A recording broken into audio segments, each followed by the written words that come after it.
everyone. I'm Andy, Yeah, and I'm Mark.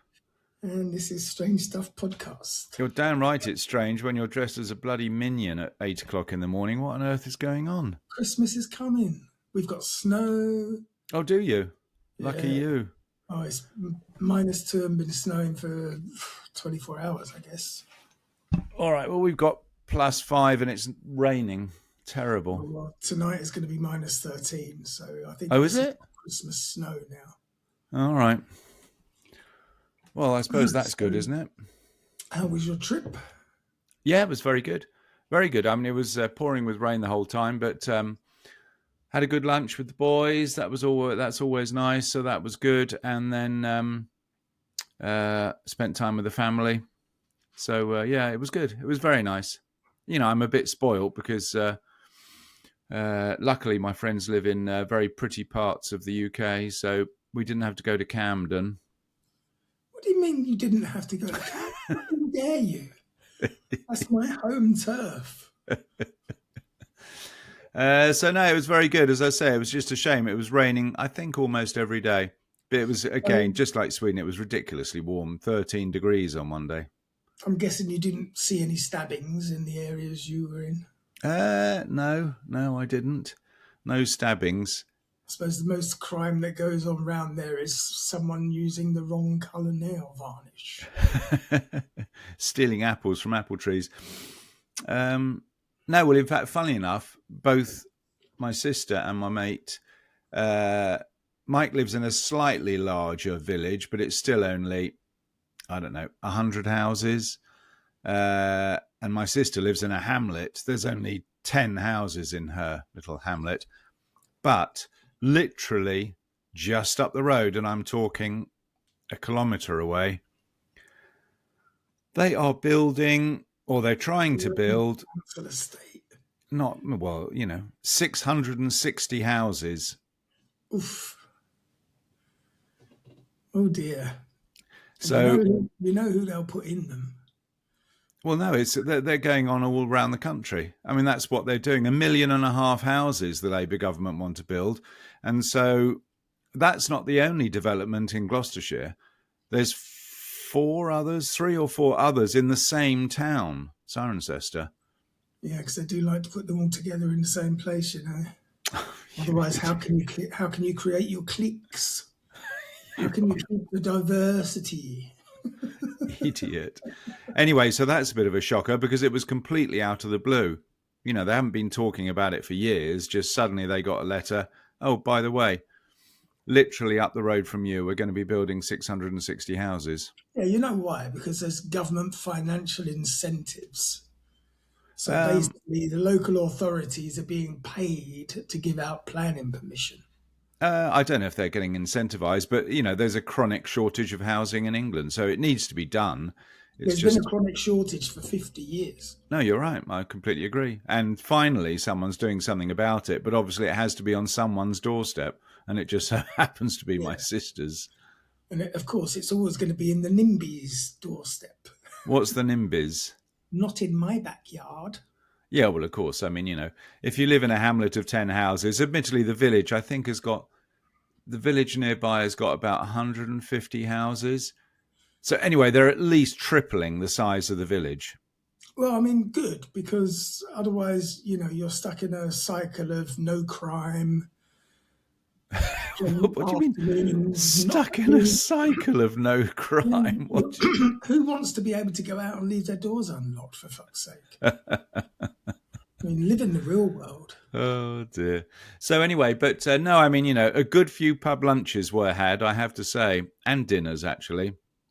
I stuffed myself, basically. I do miss a pub lunch. Well, though, I'll tell you what, prices have crept up. I mean, admittedly, it's not the cheapest part of the world, but you go to a normal pub. Actually, I know it. Funny enough, I had 2 pub lunches in definitely what you would describe as normal parts of the world. And they're sort of like 26 quid now, 25, 26 quid for a main course in a pub. Oh. I used to pay a £5 in a restaurant in the West End for a lunch. Well, no more, I'm afraid. You know, I had sausages. I literally had sausages and mash. in one of the pubs we went to for lunch, and that was 20. Actually, that was 27 quid. Yeah, but sausage and mash is worth a pony if it's good. Is that what a pony is? 25 quid. Yeah. So anyway, it is always, I always have a very nice time when I'm there. Luckily, I got a lift back to the airport. Flight was all right. No delays this time. I wasn't delayed by 36 hours, which I was last time. Did you get upgraded, though? Did I get upgraded from what? Well, from cattle class to business. Or were you already business?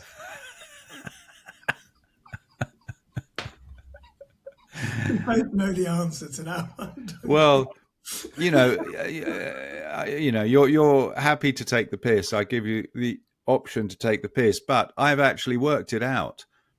And in fact, it's like 30 quid at the end of the day, extra. And what do you get for your upgrade? The most important thing for me with the upgrade is a much reduced level of anxiety, because I get anxiety when I travel. And the upgrade eliminates nearly all the anxiety. So you don't have to worry about queuing through security, which can take an hour or two. Don't have to worry about that. You don't have to worry about the thousands and thousands of people rummaging around the airport, because you can sort of get out of the crowds. And of course, I've had 2 Christmas lunches on the flights, 2 roast turkeys already. So let me put this to you. Yes. If I was a terrorist and I wanted to get on a plane and blow it up, Yeah. I would automatically upgrade, because I would avoid a lot of the security risk of trying to get on the plane in the first place. It's not you don't go through security, it's just you go through a fast track. Yeah, but everybody calls you sir and just waves you through. Don't be ridiculous. I can tell have you ever travelled business class on an aeroplane? You must have done. I have.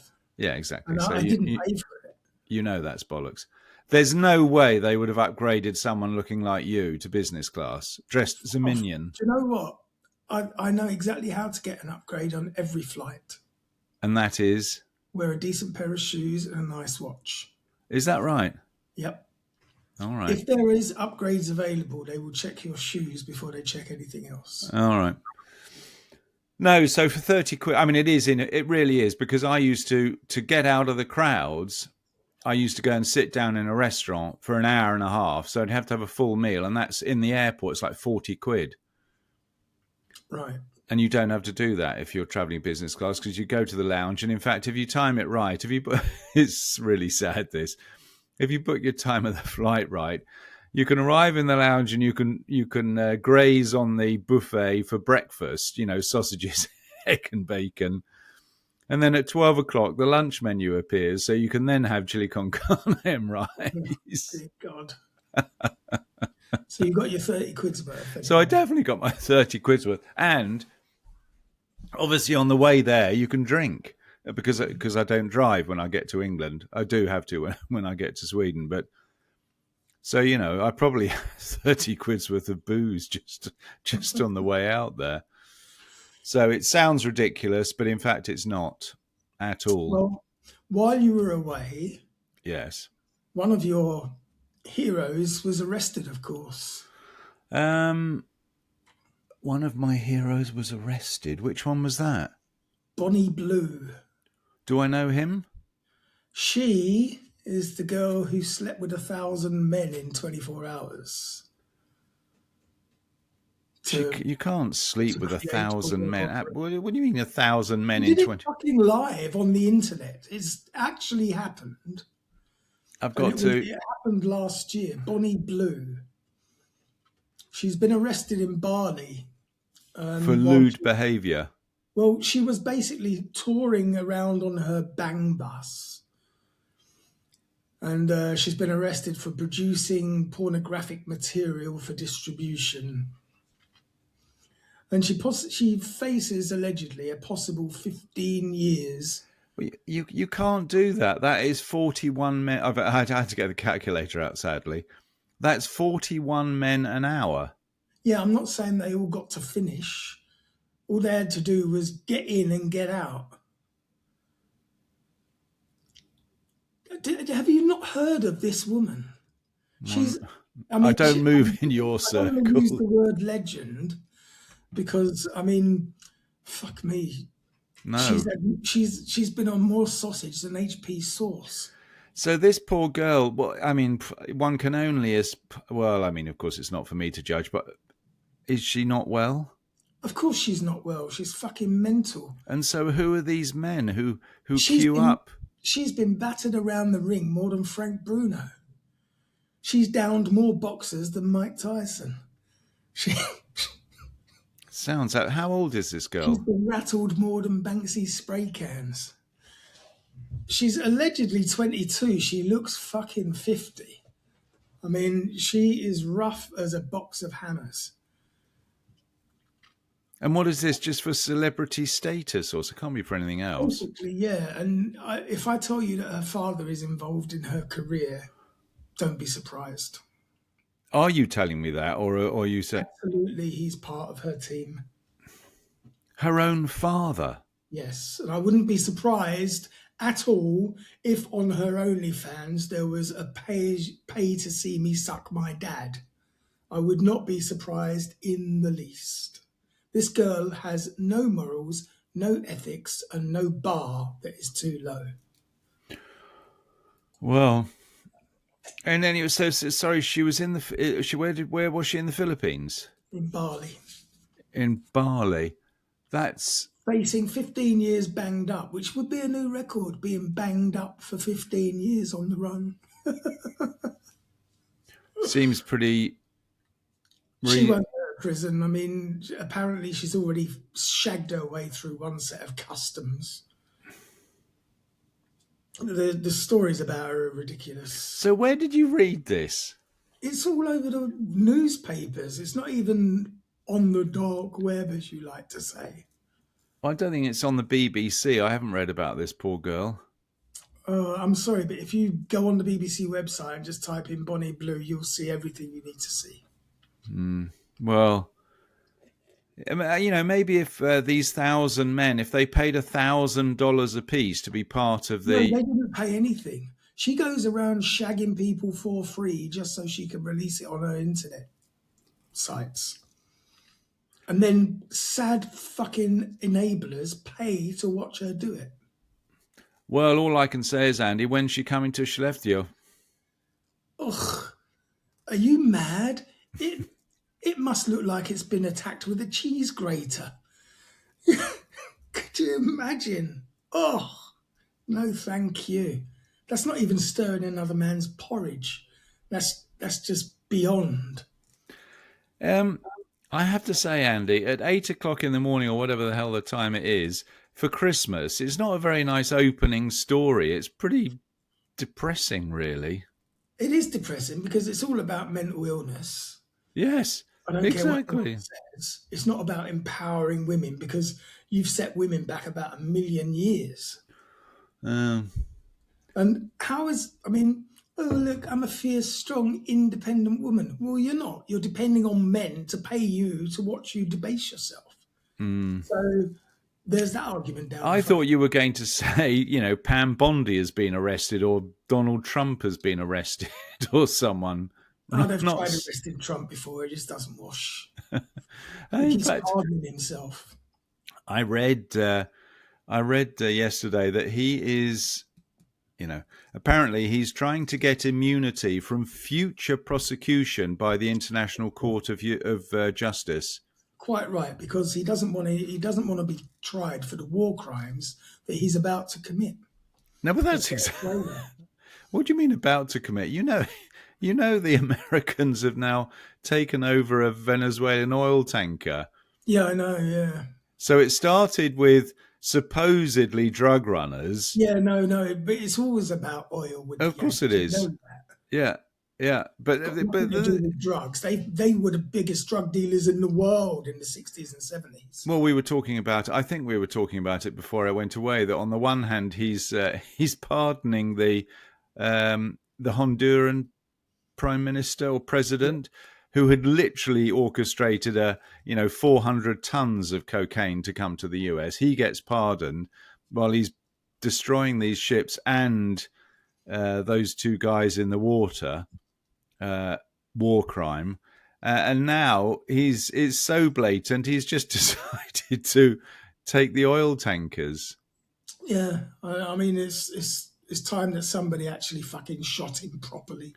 Well, we can't. Not this pretend nonsense about, oh, he shot me in the ear. But I'm a big brave boy. No, I think he should be brought to justice. No, there is only one justice, and it costs 15 cents, and it comes out of the barrel of a gun. Is that how much a bullet costs? Only 15 cents? It's got to be more than that. $1 a piece, it's got to be. I'll pay $1. I don't mind. So there's all of that going on. Other than that, what else is there? Nothing much happening in the UK as I was there. No, not really. Well, Christmas is coming. Yeah, you're right. Christmas is coming. It's only a couple of weeks away. Yeah. I've got to go shopping. In fact, I think I'm going to buy my frozen turkey today. I'm going to go to the supermarket after we've done this and just see if I can find a frozen turkey. You know what? You're better off. Talk to Eileen and ask her to get you a fresh one from her local butcher. And that way you can have a bigger one than the fucking 5 kilo limit that you get at Ecamaxi. Now, that is a very good point. But the thing is, it's a bit of a shag to go to Borlänge. I mean, I can go to Borlänge. No, she comes tomorrow.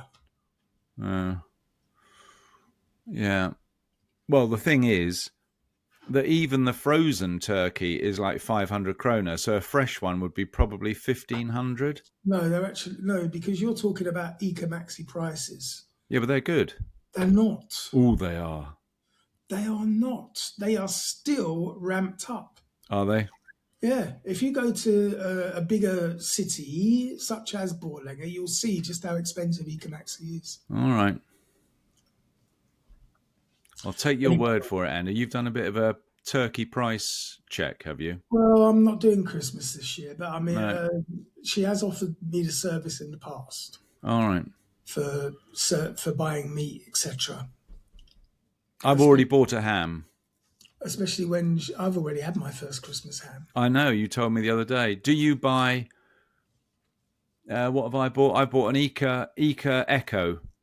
Oh, no, you don't buy into that bollocks about how green it is. It's just fucking bollocks.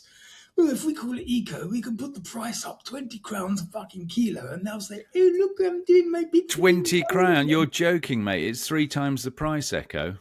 Well done you for being a fucking mug. It's gonna be a happy piggy who came to a happy Are end. you mad? It was murdered the same as the unhappy piggies. Yeah, no, you're right, actually. At the end of the day, they're both dead. There's no such thing as eco-friendly when it comes to killing animals. Oh, I know what's wrong today. I kept thinking I'm looking down at you, and of course I am, because it looks weird for the camera. I've got a special device here. Uh-oh. There. I've strapped on my special device, so now I'm looking straight ahead. Not sure I'm happy with you wearing a strap on.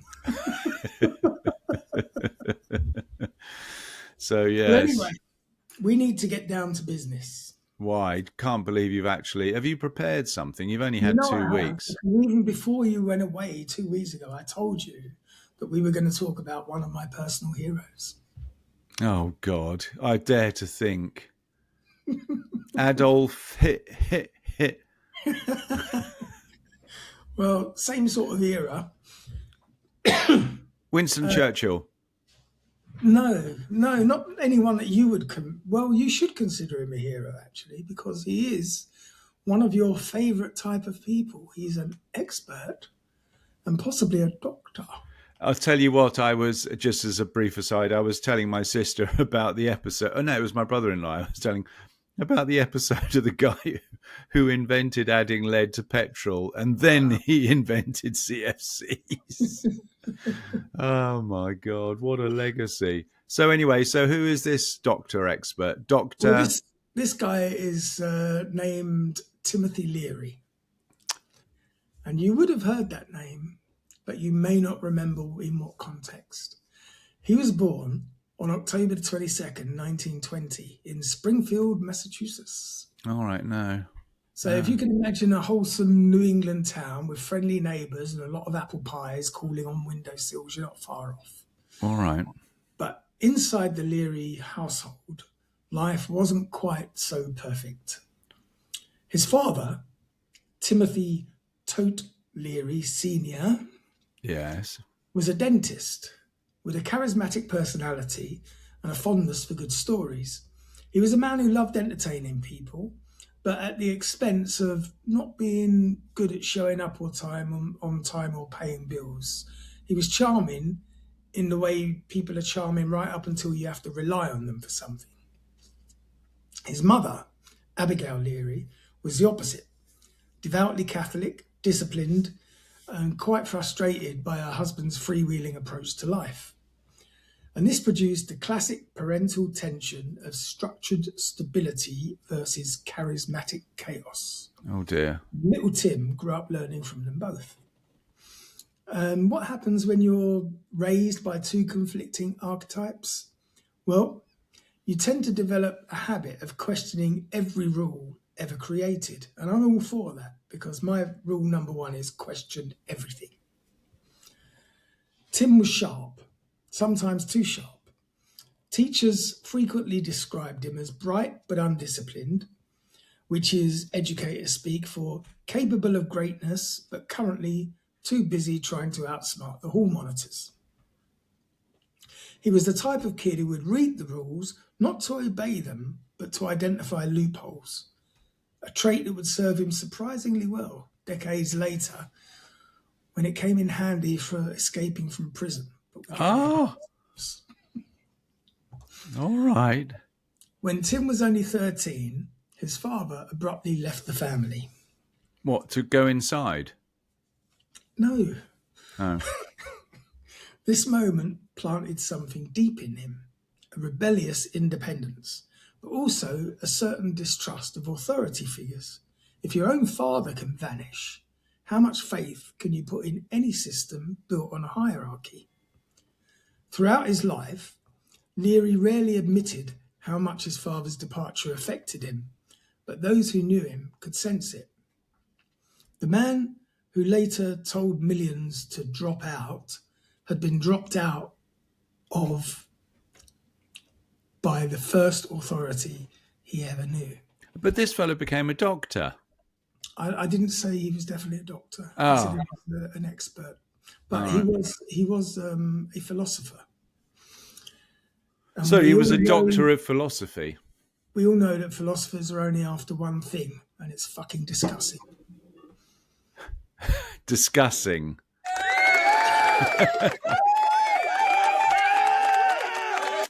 You idiot. You got to use that fade button. No, this is my trademark. One eternity later. So his mother worked tirelessly to keep things together. And while Tim often rebelled against her strictness, he also absorbed her resilience. Abigail was the one who insisted that Tim get an education, something that ultimately opened doors that he didn't even know existed yet. Academically, he was gifted, but he was also spectacularly unenthusiastic about anything that felt ordinary. He excelled in writing, philosophy, and psychology, the fields where questioning everything was basically a requirement.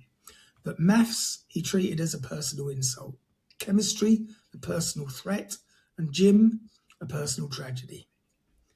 But what Tim lacked in consistency, he made up for in confidence, sometimes a little too much confidence.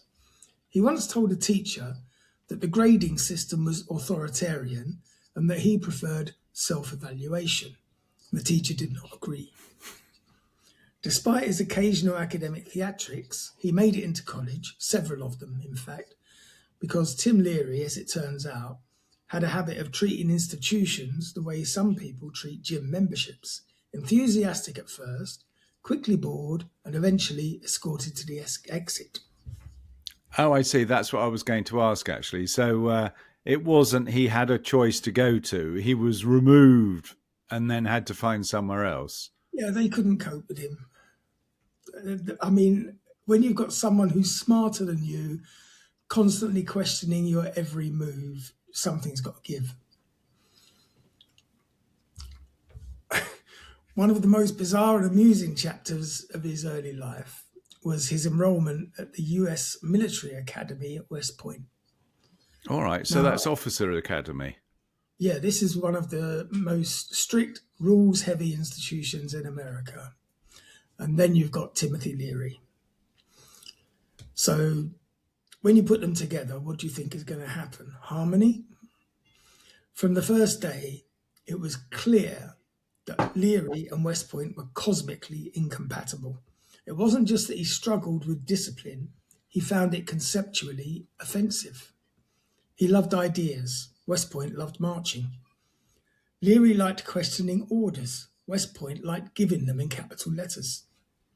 Leary believed that rules were flexible. West Point believed that rules were carved into a granite tablet buried under a more sacred granite tablet. The conflict culminated in an infamous silent treatment punishment, where Leary was ostracized by other cadets and forced to eat alone after breaking protocol. Leary responded by turning the punishment into a philosophical retreat. So picture the young man sitting stoically at an isolated table while internally giving himself a silent TED talk. Eventually, after enough clashes to fill a small book, the Academy and Leary mutually agreed on a breakup, and it was probably the most amicable part of his early life. But the experience shaped him, and he learned that he didn't thrive under rigid authority. He would rather outthink a system than operate within it, and he absolutely was not destined for a military career unless someday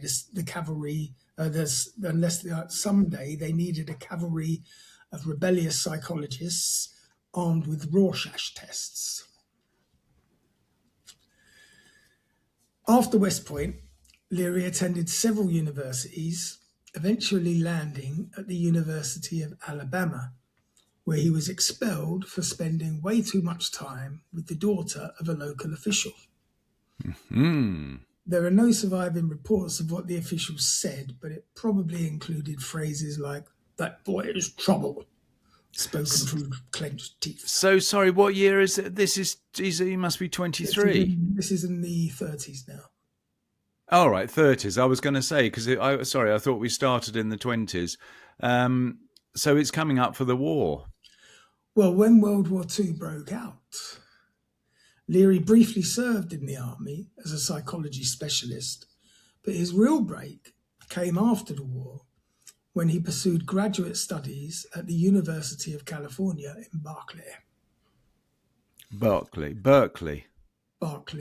It's Berk. Yes, and it's still Berkeley. Berkeley. No. Berkeley. How do you spell Berkeley then? Berkeley. And what about Bark? How does that sound? Berkeley. Wind and wind. Spelled exactly the same, pronounced differently. Good example. Now at Berkeley, Leary found intellectual freedom, access to cutting-edge psychological theory, professors who actually enjoyed his questions, and a culture that didn't mind eccentric minds, and also a student body who found him charismatic and slightly dangerous in a charming way. Charismatic until... Well, in 1950, he earned his PhD in clinical psychology, an achievement made possible by the simple fact that psychology, unlike West Point, encourages people to analyze authority rather than salute it.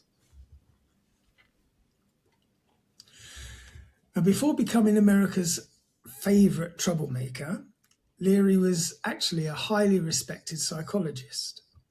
He developed innovative models for understanding personality. He conducted serious research. He published widely. He taught and he led clinical programs. Colleagues described him as brilliant, sharply insightful, unusually charismatic, slightly unpredictable, and possibly capable of becoming one of the leading psychologists of his generation. His early book, Interpersonal Diagnosis of Personality, was widely praised. It proposed that understanding people required mapping their behavior across multiple dimensions and not just fitting them into neat categories. It was sophisticated, nuanced, and ahead of its time. So, what happened? Well, I don't know what did happen. So far, so good, I would say, apart from he had a bit of a roving eye. yes. Well, in 1960, Timothy Leary went on vacation, and the world would never be the same. Oh dear, what did he do?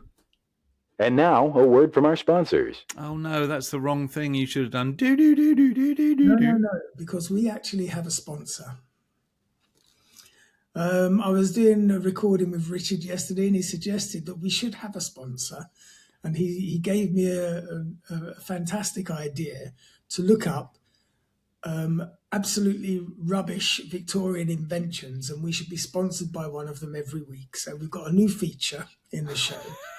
And this week, we are being sponsored by a company called Dodd and Monk of Albert Mill, Canal Street, Congleton, Cheshire, who in 1882 invented the cholera belt.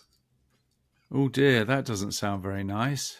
With zero understanding of medicine or disease, there were many bogus treatments available in those days and preventative measures against cholera. And the cholera belt seemed to them the obvious choice. Cholera is waterborne, isn't it? And airborne, I think. All right. It was believed in those days that a chilled body could cause disease, and that keeping the stomach and abdomen warm could protect against bowel complaints. And that's what they did. So that's what they did. And they're A belly warmer. It's basically a pair of boxers with 3 buttons on the front. And they called Hipsters. it the cholera belt. It was ridiculous. And unfortunately, it never took off, because I'm sure that today, if you had an original cholera belt, it would probably be worth a pretty penny. Yeah, but just as a complete aside, you know my tummy is a bit sensitive, and if it gets cold, it can cause a visit to the loo urgently. And funnily enough, they actually sell a tummy warmer. It's like a boob tube that you put around your tummy. I mean, it does have its basis in fact, because if you, for instance, go out without gloves in the winter and you start feeling like you're getting frostbite, what do? You warm your hands up. Yeah. But the only thing is, obviously, it has absolutely nothing to do as far as protecting you against cholera, I'm afraid. Cholera. But certainly it would protect you from a stomach chill. Anyway. So, sorry, what was the name of that company? I should take note of our first sponsorship deal. Who's that with? That was with Dodd and Monk. Dodd and Monk. Yes. Thank you, Dodd and Monk. Very catchy name. I wonder if they're still in business. It's highly fucking unlikely. I'm going to look it up. Back to your story. So in the summer of 1960, 39-year-old Timothy Leary flew to Mexico for what he later described as a sabbatical of the soul, which in normal people terms means a vacation from grading papers. He travelled with friends to Cuernavaca, a lush region full of sunlight, waterfalls, and the kind of beautiful scenery that absolutely encourages deep reflection, even before you add mind-expanding substances. Ah, here we go. Now, while he was there, he encountered a local guide who introduced him to, and I'm going to try and attempt this, but it's a Mexican drug. It's got a Mexican accent above one of the A's, and I don't know how, but it's basically psilocybin mushrooms. Oh, yes, I was just, yeah, exactly. Excellent. We like a bit of mushroom activity. Tionanactyl, I don't know, but it was used by Mazatec healers. And up to this point, Leary had exactly zero experience with psychedelic drugs, zero. Not even a suspicious brownie at a grad school party. But he was a scientist. And here was a chance to explore an ancient psychological technology that Western academia didn't even take seriously. So he ate the mushrooms. Later, Leary described the experience as the most profound religious experience of my life. There we go. Religious. I would just call it tripping my balls off. Yes. Which is All saying right. something, considering that one of his earlier religious experience involved being punished by nuns for asking who created God. But this was different. He said he felt his identity dissolve, the universe reorganize itself, and his understanding of consciousness expand in ways that made Freud feel like a beginner's tutorial. Now, any responsible academic might have said, well, that was interesting. I shall take notes and perform further controlled research. Timothy Leary said, I have discovered the future of psychology. Mm-hmm. And this was before breakfast. When Leary returned to Harvard, his colleagues expected him to come back relaxed and maybe sporting a tan. Instead, he returned with a very powerful conviction, a new research agenda, a whole suitcase full of suspicious magic mushrooms, and the kind of enthusiasm that makes administrators very nervous. But Harvard at that time was surprisingly open-minded. This was the era when psychedelic compounds like psilocybin and LSD were still legal and considered scientifically interesting, although a little bit eccentric. Hang on a second. LSD wasn't legal in the 60s, was it? Um, Really? it wasn't illegal. There's a difference. If it's not legislated against, it's technically legal. All right. So Tim did what any ambitious academic would do. He started and he entitled it the Harvard Psilocybin Project. He collaborated with Richard Alpert, a brilliant psychologist with a spiritual bent who would later become Ram Dass. There's a psychological change for you. I wonder if I was going to say, that sounds a bit dodgy. I wonder if Richard Alpert's brother was Herb. Herb Albert. Herb Alpert, Oh, right. very famous musician. I was going to say, yeah. So together, they launched what was supposed to be a controlled scientific study, and it quickly became something very different, something much larger, and something very messy. Something that involved a lot of barefoot graduate students wandering through Harvard Square, describing the nature of cosmic unity. Mm-hmm. The Enlightenment. At the start, Leary was actually quite measured. He wanted to test stuff. He wanted to test therapeutic benefits, personality transformation, creativity enhancement, spiritual insight, rehabilitation potential for criminal offenders. And to be fair, these were quite legitimate scientific questions and quite beneficial aims. He obtained pure psilocybin from Sandoz laboratories. He set up structured sessions, he wrote up protocols, and he tried, at least initially, to do this by the book. But Tim's version of the book included things like asking participants how close they felt to God, playing Tibetan chants during experimental sessions, inviting artists and poets to help calibrate the vibes, and occasionally participating in the experiments himself. So he was basically just getting students high Yeah, in the name of science. Yes, absolutely. Not exactly NHS guidelines, but the results, subjective as they were fucking striking. Nearly every participant reported mystical experiences, emotional breakthroughs, a sense of ego dissolution, increased empathy, and a sudden desire to call their parents and apologize for everything they'd ever done. Word spread. More students wanted to participate. Professors wanted to participate. And the whole campus grapevine began buzzing. The Harvard administration, on the other hand, began sweating. One of the most famous and controversial projects undertaken by Leary and Alpert was the Concord prison experiment. The idea was bold. Could psilocybin reduce recidivism in criminal offenders? On paper, it was a groundbreaking question. Modern therapy had major limits.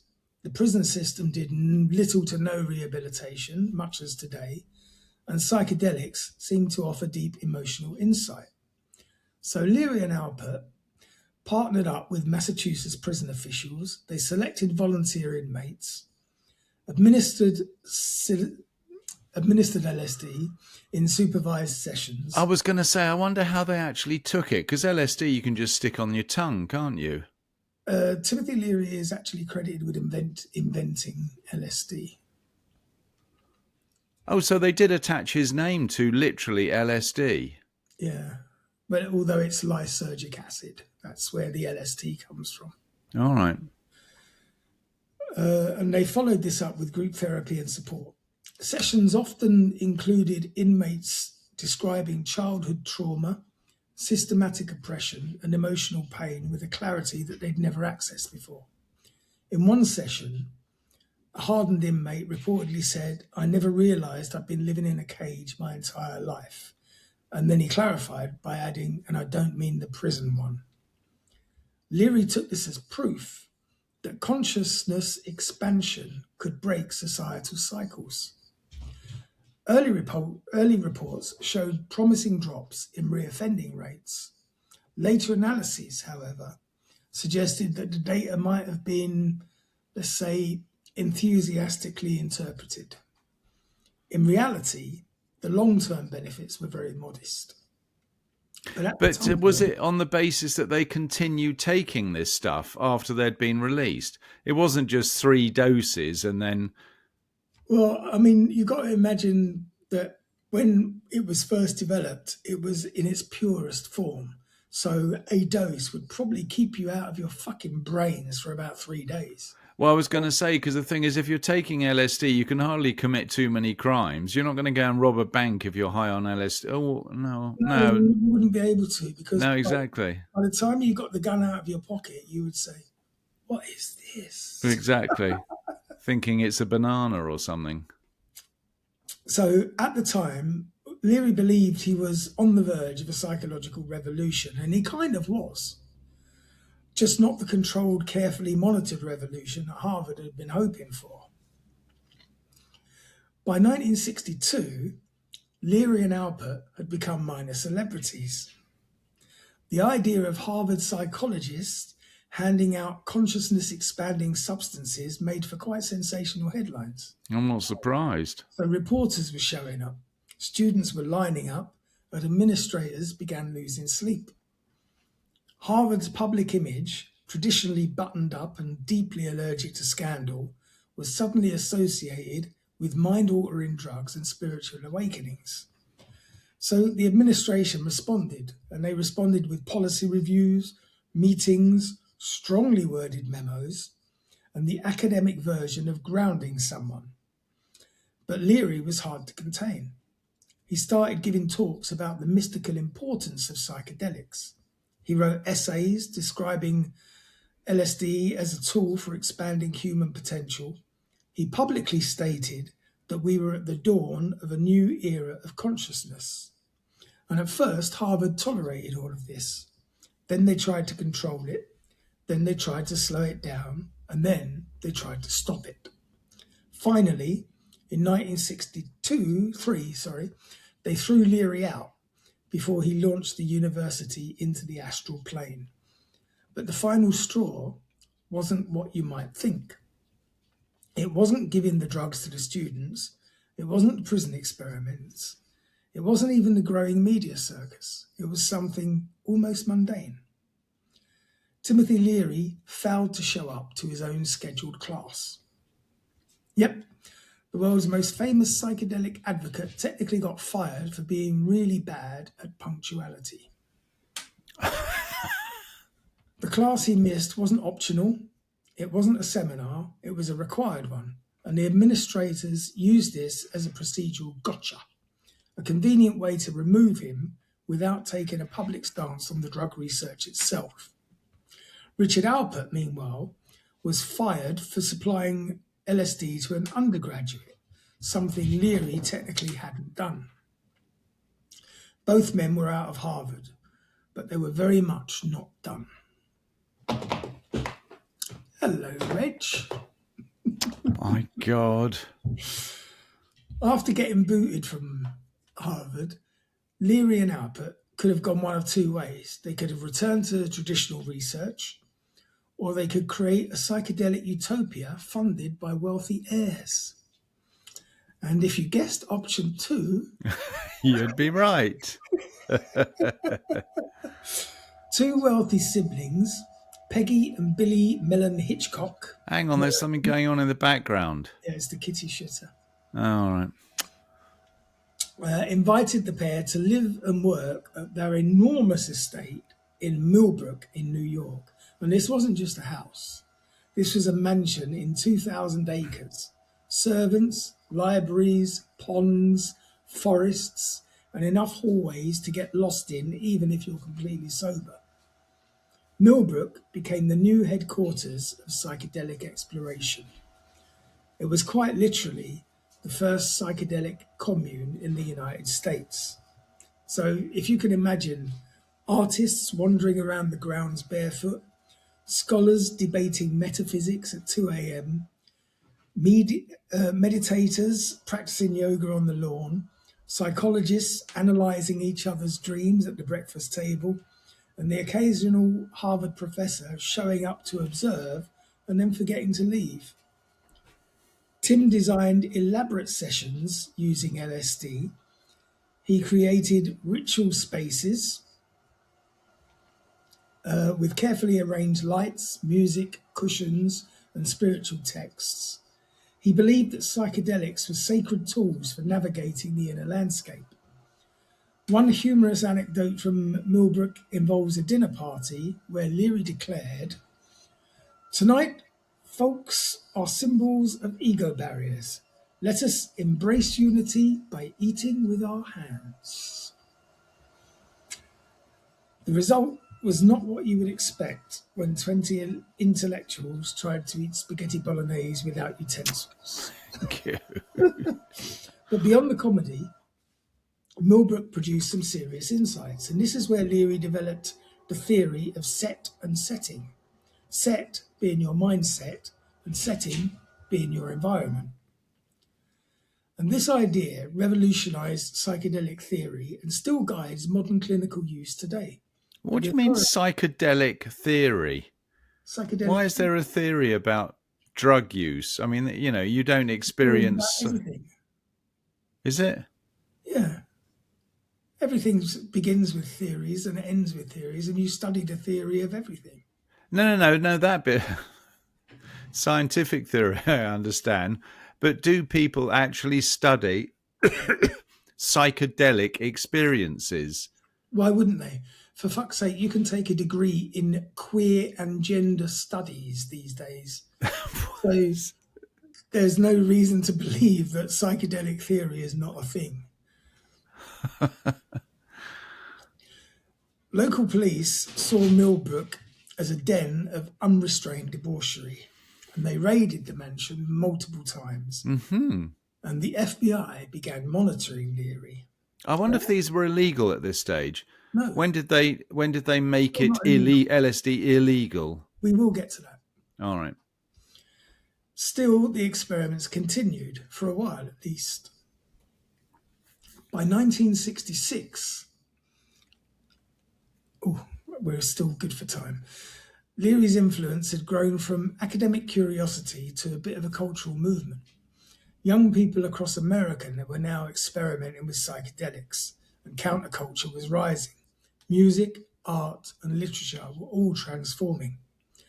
Then came January the 14th, 1967, the human be-in San Francisco. I think it was, what band was it that did the if you're going to San Francisco, be sure to wear flowers in your hair? If you are going I know. to San Francisco. I don't know. I'll think about it. The event was basically part festival, part protest. Oatley something Oatley and Bates. No, you're completely off the mark there. Oh, am I? It was part spiritual gathering, part chaotic picnic, and part we don't know what this is, but it's happening, and we've got our no shoes and socks on. You realise this is in our lifetime? Yeah, I know. And unfortunately, it was just too early for me to be there. I know. We were a bit young. Crowd. Now, 20,000 people attended this be-in. There were poets, psychologists, musicians, activists, and more swirling tie-dye T-shirts than the world had previously seen in one place. Leary addressed the crowd, and he delivered what would become the most quoted and misquoted phrase of his career: turn on, tune in, drop out. Mm-hmm. It was immediately adopted by the counterculture. It was immediately condemned by the conservatives, and it was immediately misunderstood by absolutely everyone.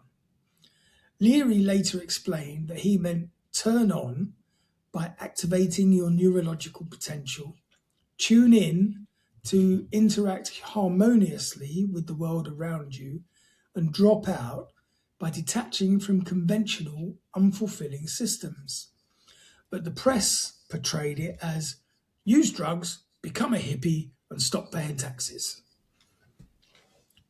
Either way, Leary was now the face of the psychedelic era, and that made him a target, both politically and legally. So what do you think so far of my hero? I think he's going to get arrested very shortly, which is probably where most of your heroes end up, being arrested and put inside. Timothy Leary might have been the spiritual leader of the psychedelic movement, but to law enforcement, he was now public enemy number one, or at least the guy whose name you'd circle in red if you were preparing a PowerPoint about people to keep an eye on.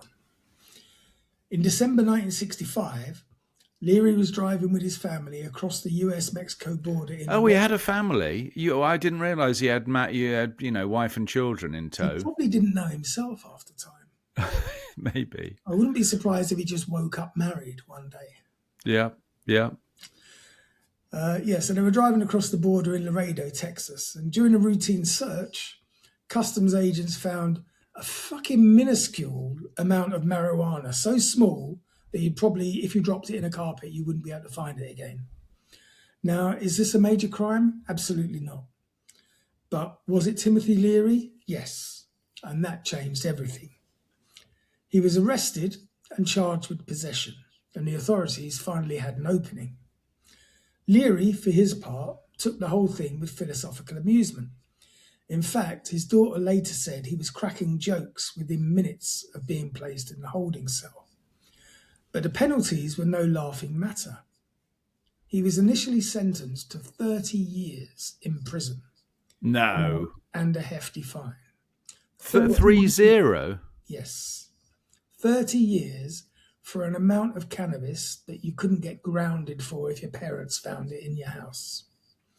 Even for the 1960s, this was extreme. Leary appealed, and in 1969, the US Supreme Court overturned his conviction, not because they loved psychedelics, but because they ruled that the law itself was unconstitutional. The Marijuana Tax Act forced individuals to incriminate themselves by registering as cannabis users to obtain tax stamps, stamps that almost nobody issued. So Leary won. But victory only made him more visible, more defiant, more symbolically dangerous, and the government, unsurprisingly, was not finished with him. By 1970, the cultural winds were shifting. The counterculture was under fire. Conservatives were rising. Richard Nixon, that well-known, respected president, Yes, well respected. had declared drugs America's public enemy number one, and Timothy Leary's name was practically embroidered on that banner. That year, Leary was arrested again, this time in California, for possession of marijuana, a small amount again, but he was now a repeat offender, which meant the courts could throw the book at him, and they did. They sentenced him to 10 years in prison. 10 years for a couple of grams of marijuana. But here's the fun twist. The judge ordered that Leary undergo psychological assessment to determine his danger to society, and this test would determine what category of prisoner he would be, from maximum security to open doors and allowed out down the pub every Sunday with the family. Yeah. And he aced this test, not in the way that you want a test interpreted, but the way where you read questions like, do you believe authority figures are often wrong? And think, how can I answer this in the best way that gets me assigned to the least restrictive environment possible? And Leary presented himself as a totally non-violent, compliant, sociable person. He aced the test, which is kind of like taking your own lie detector exam and passing with flying colours. His reward? He was assigned to a low-security prison in San Luis Obispo, a prison where inmates worked gardening assignments and fences were symbolic. And the reason he aced this test was because he designed it. They made him take his own psychological evaluation to judge what type of prison to send him to. Fucking genius. Now, on September the 12th of 1970, Timothy Leary did what absolutely nobody expected a 50-year-old academic to do. He escaped. Mm-hmm. This wasn't a classic, chaotic Hollywood-style riot. It wasn't a violent takeover. It wasn't even an Ocean's 11 level caper. It was shockingly simple. One evening, Leary walked across the recreation yard, climbed up a telephone pole that supported the prison's perimeter, and slid along a cable until he was outside the walls. He was grateful, efficient, and almost polite. He left behind a note for the prison guards that said, "I've been a good prisoner. I hope this doesn't embarrass you." And that's the prison break equivalent of leaving a thank you card. But he didn't pull this off alone. He had help from one of the most unexpected alliances of the era, the Weather Underground, a radical left-wing organisation with experience in blowing things up and a shared interest in annoying the US government. They smuggled him out, disguised him, and facilitated his journey to the East Coast.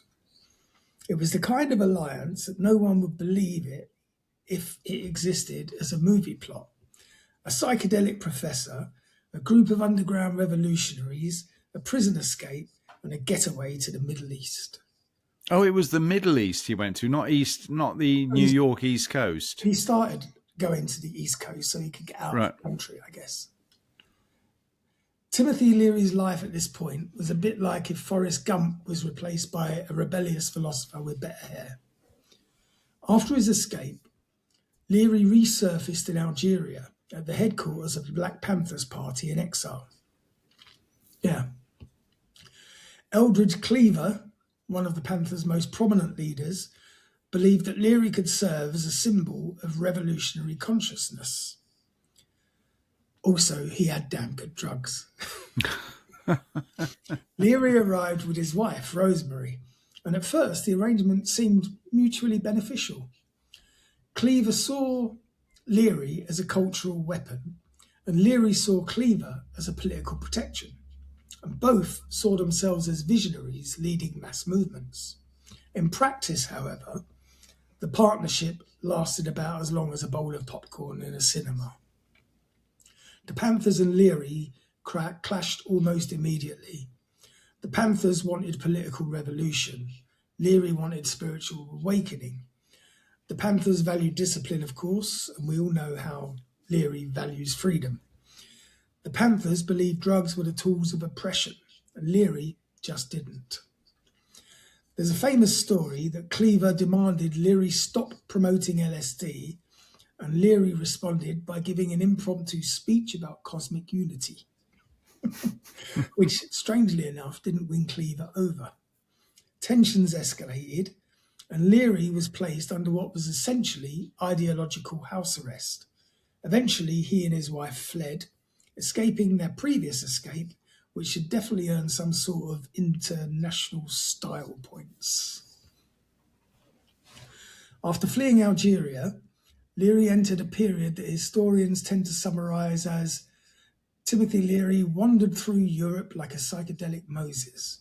Mm-hmm. He moved between Switzerland, Austria, London, and Beirut, often staying with wealthy benefactors or sympathetic intellectuals, sometimes operating under disguise, always writing, talking, theorizing.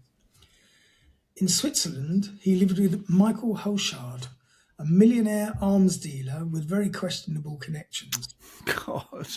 This was the kind of friend you only make if you're an international fugitive with a taste for interesting company. In Vienna, Leary briefly attempted to secure political asylum, but shockingly, the Austrian government wasn't eager to become the world headquarters of psychedelic revolution.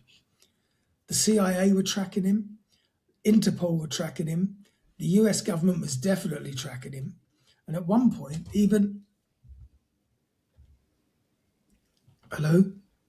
Yeah, we're still there. Hello? Yes, we're still here. Oh, fucking sound engineer. Cat. At one point, even other fugitives were tracking him. But Tim kept moving away, always staying one step ahead, until Afghanistan. Oh dear, that's not the right place to be. In 1972, Timothy and Rosemary arrived in Kabul.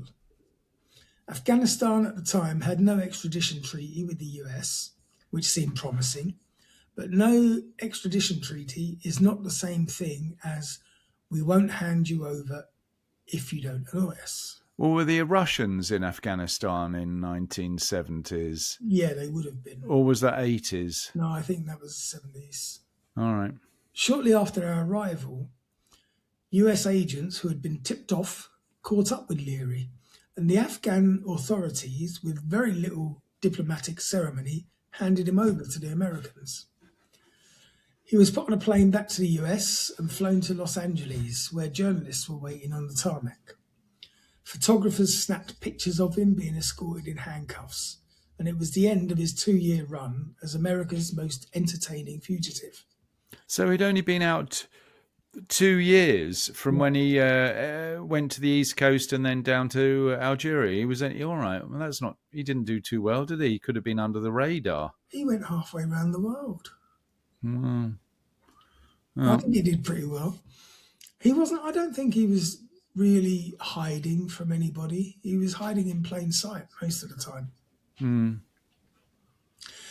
Anyway, he was immediately placed in solitary confinement. The American government, let's face it, they still pull the same shit today as they did back then. Look at what happened with him from WikiLeaks. Estrange. Yeah. Julian Assange. Yeah. Julian Assange. What was his name? Assange. That was weird. He was even Australian. He wasn't even an American. Yeah, I know, but they treat him exactly the same way. Oh, we don't like this, we'll lock it up. I wonder where he is. Is he free? Who knows? He could be fucking buried somewhere deep in a orange. No, I think he's free. Anyway, he was immediately placed into solitary confinement, and this time the government had every intention of keeping him there for a very long time. Leary was sent to Folsom Prison, We know that. made famous by Johnny Cash, Yeah. one of the most notoriously harsh prisons in the country. His cell was very close to Charles Manson's.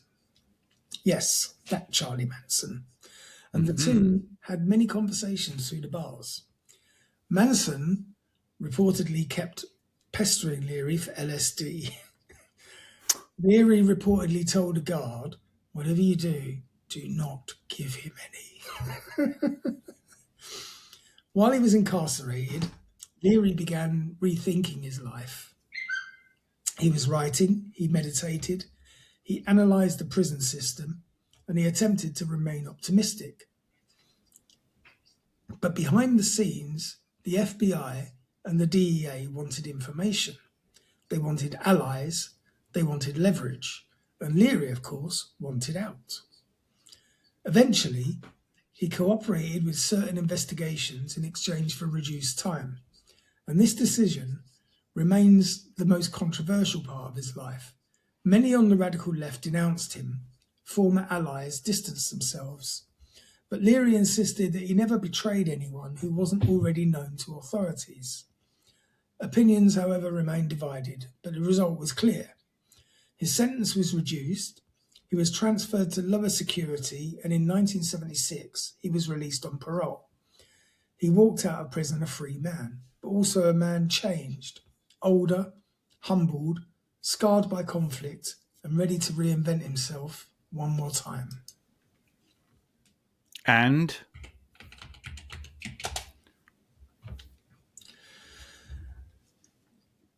You realise that this is quite a long story, and I don't want to make it a two-parter. what did he do? Reinvented himself as... He didn't become a senator or something, did he? Well, he came out of prison in 1976 looking like a man who had lived 10 different lifetimes, and in a way he had. He'd been a psychology pioneer, a Harvard researcher, a psychedelic missionary, counterculture icon, fugitive, political chess piece, and a prisoner. Well, hang on a second. You're forgetting the biggest thing, and a bloody crackhead for the last 30 years. Crack. Yeah, but what do you mean? Psychedelic missionary covers that, I think. Yeah, in sort of a way, yeah. Most people, after all that, would retire quietly to a cabin and take up bird watching, and maybe develop an eccentric but harmless hobby, like whittling Mora horses. But Leary wasn't most people. Leary had one last reinvention in his DNA at all times.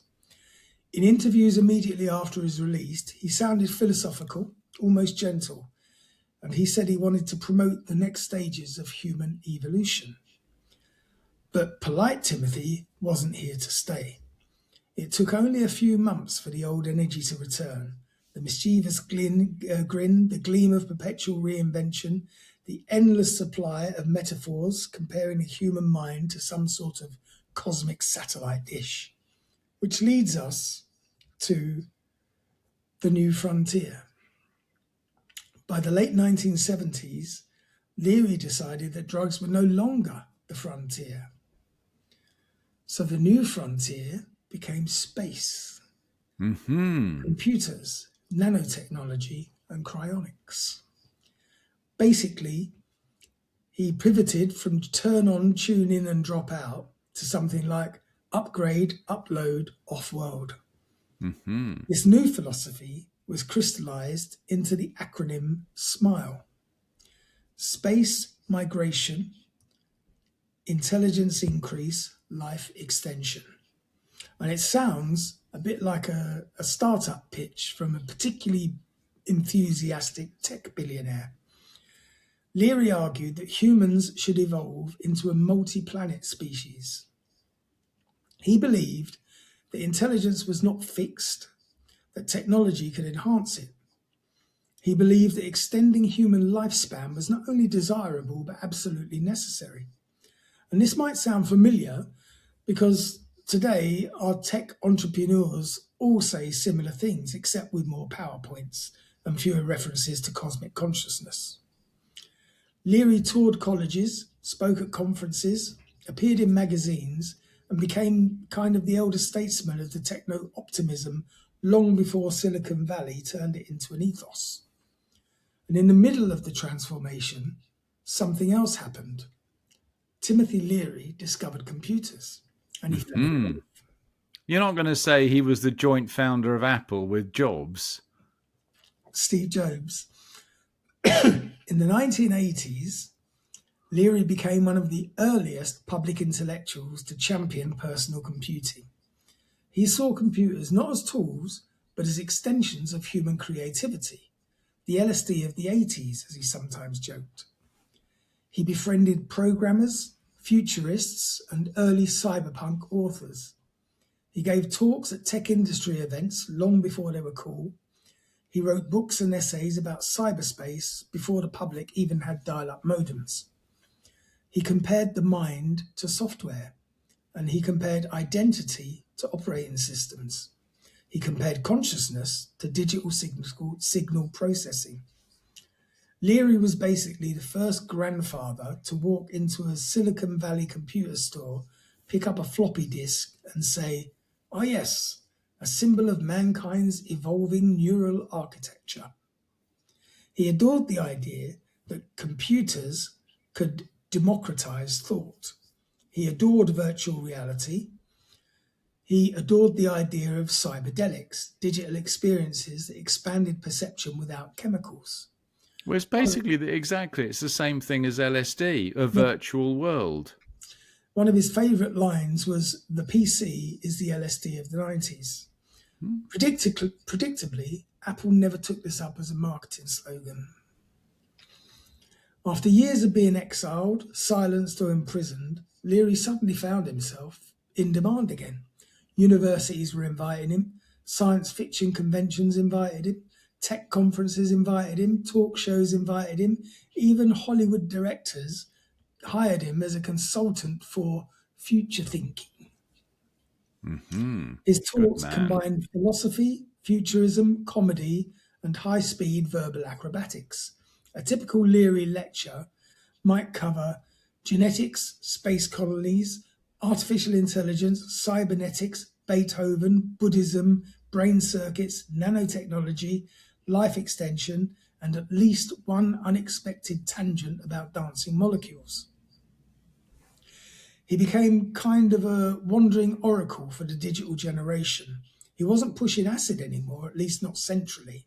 He was pushing optimism, experimentation, and intellectual courage. Audiences weren't always sure what they were watching, but they were never bored. Of all the strange twists in Leary's later life, none is stranger than his friendship, and it was a friendship, with G. Gordon Liddy, a former FBI agent and Watergate operative who had helped put him in prison. I recognise that name from the Watergate. Liddy. He was one of the main characters, wasn't he? Gordon Liddy, yes. Imagine if Harry Potter retired and started co-hosting a podcast with Voldemort. Yeah. What kind of friendship we're talking about. Liddy was a conservative. He was counterculture. He was law and order. Leary was order is an illusion created by an authoritarian neurological circuit. Liddy believed in discipline. Leary believed in LSD. And yet the two began touring together on a debate circuit, arguing politics, freedom, morality, government control, and the nature of human potential. Audiences loved it. And over time, mutual respect formed. Leary even said, "He's a true believer, and I admire true believers." Liddy said, "He's wrong about everything, but I can't help liking him." It was the strangest partnership that movie that never got made. As the 1990s arrived, Timothy Leary, now in his 70s, became something like the cool grandpa of the early internet. He joined online forums, he experimented with virtual reality rigs, he surfed the web when most people still thought the web meant spiders. He wrote essays for cyberculture magazines like Wired, and always he talked about the future. And he predicted that microcomputers would be in everyone's pockets. Check. Digital identity. Check. Humans merging with machines. Check. Virtual reality is a new realm of consciousness and a world where information flowed freely across borders. That's a semi-check, because governments are finally cracking down on our internet. Mm. He didn't get everything right, no futurist ever does, but he got enough right that people still quote him at tech conferences today. Leary was especially fascinated with VR. He believed it would someday allow people to explore inner landscapes and reprogram their minds through immersive experiences. In one interview, he said, VR will let you design your own reality. What could be more psychedelic than that? And this was decades before the metaverse. Meanwhile, though, another reality intruded. Leary was getting older, and his body, after years of living at full speed, began to fail.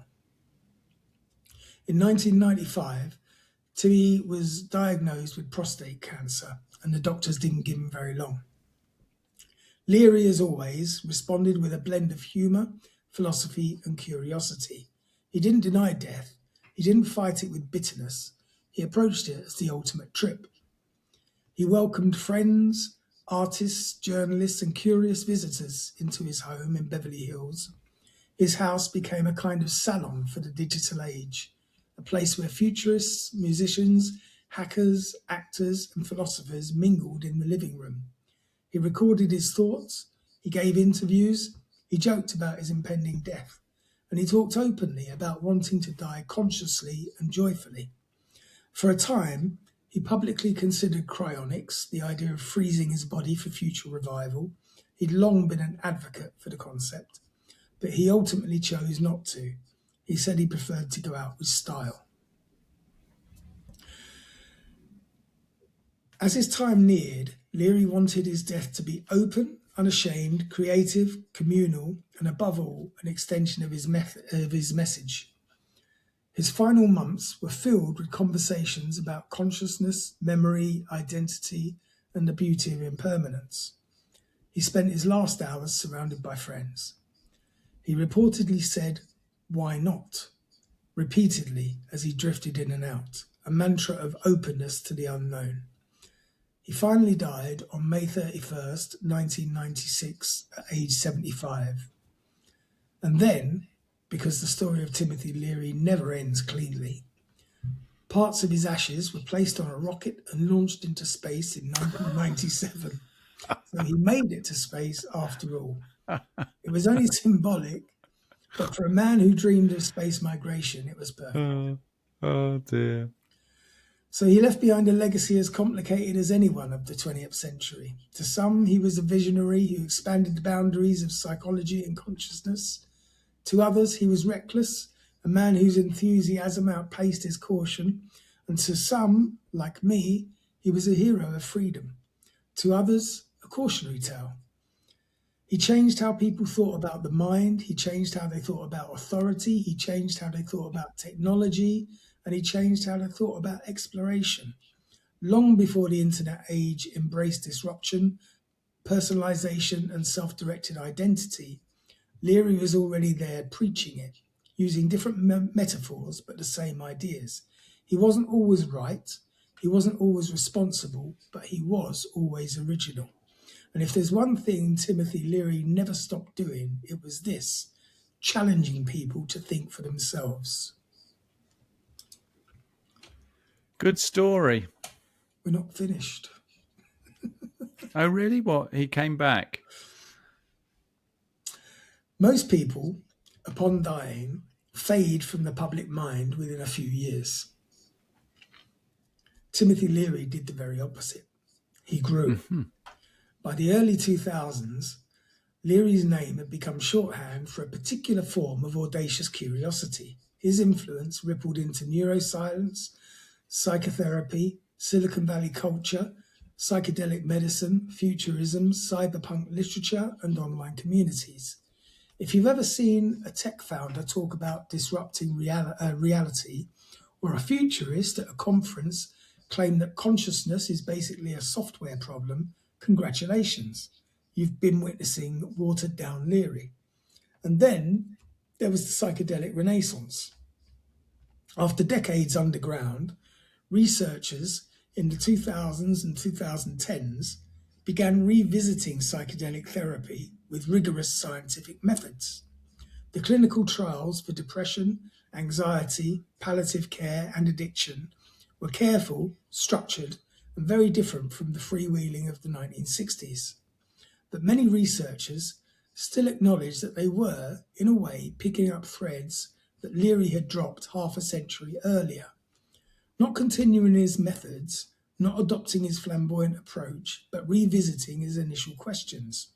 What happens when you combine psychology, spirituality, and neurochemistry? It's not that Tim was right about everything, he wasn't, but he helped spark a line of inquiry that refuses to die. Leary's story is full of contradictions.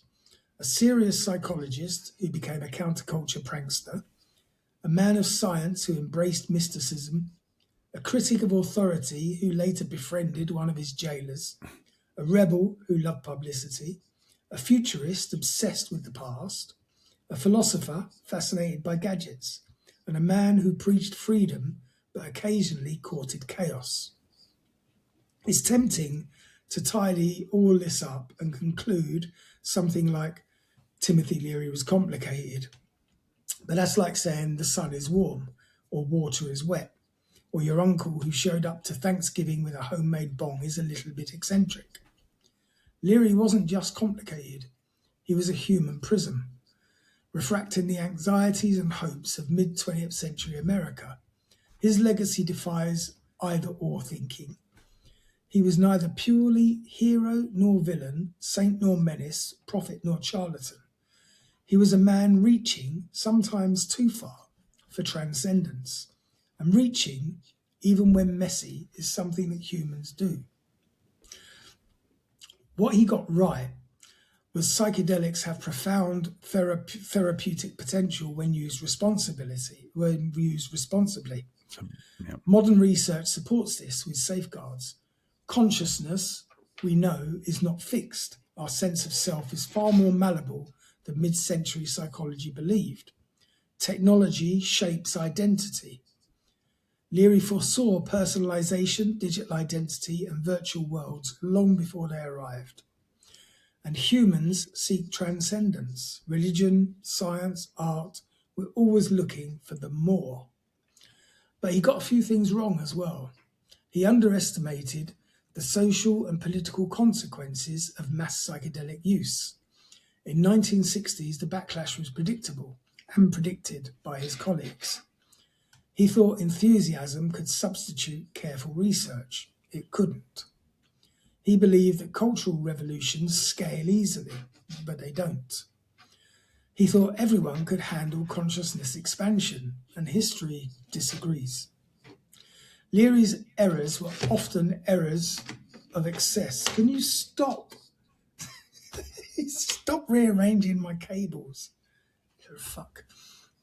He's very noisy, that cat. I know, my microphone doesn't help because it's very much too sensitive. Leary's errors were often errors of excess, too much belief in the potential of the human mind and too little caution about human vulnerability. And these are worse flaws than oversized optimism. You might wonder, why does Timothy Leary still show up in documentaries, think pieces, and the occasional joke about your trippy uncle? And that's because Leary represents something most public figures don't. The courage to reinvent, the audacity to ask the forbidden questions, and the charisma to make people listen. Even his critics often admitted that he was fun to argue with. People who strongly disagreed with him also found him charming, and he made even his opponents sharper. Leary showed that ideas, dangerous or dazzling, are alive. They mutate, they travel, and they get recycled by new generations. He didn't create the psychedelic movement. He didn't create the futurist movement. He didn't create the cyberculture movement. But he poured gasoline on all of them, and then he laughed as the flames grew. It's easy to think of Leary as only the caricature, the LSD guy, the Harvard rebel, the fugitive, the mystic, and the futurist with wild eyes. But behind all of that was a real human being who loved ideas, conversation, pushing boundaries, provoking reactions, and being the center of the intellectual hurricane. He made mistakes, serious ones. He had blind spots, quite large ones, and he had flaws. But he kept searching. He kept asking questions that most people only whisper about. What is consciousness? How does identity form? Where does creativity come from? And how far can the human mind evolve? And when you think he was a visionary or a reckless showman, there is something admirable about refusing to settle for easy answers. So, as we come to the end of this fascinating man's life story. Indeed. Yeah.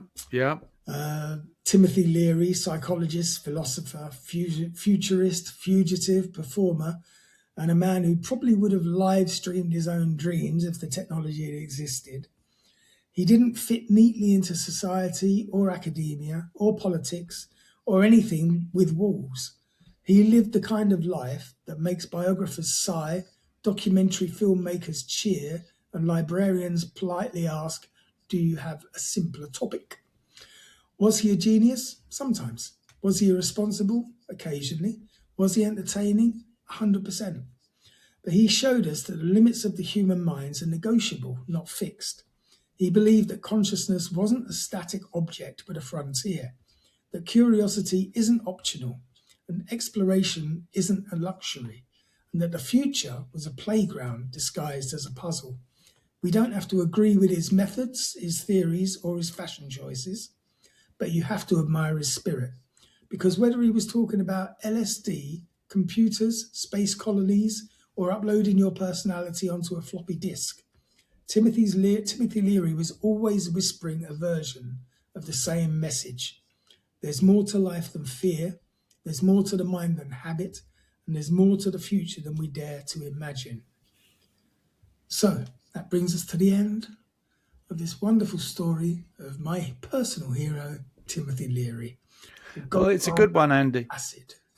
Yeah, well, I'm thinking, I wonder if our virtual reality will have the same fate as the psychedelic movement in the 60s and 70s. The virtual reality doesn't have the same momentum that the psychedelic reality had.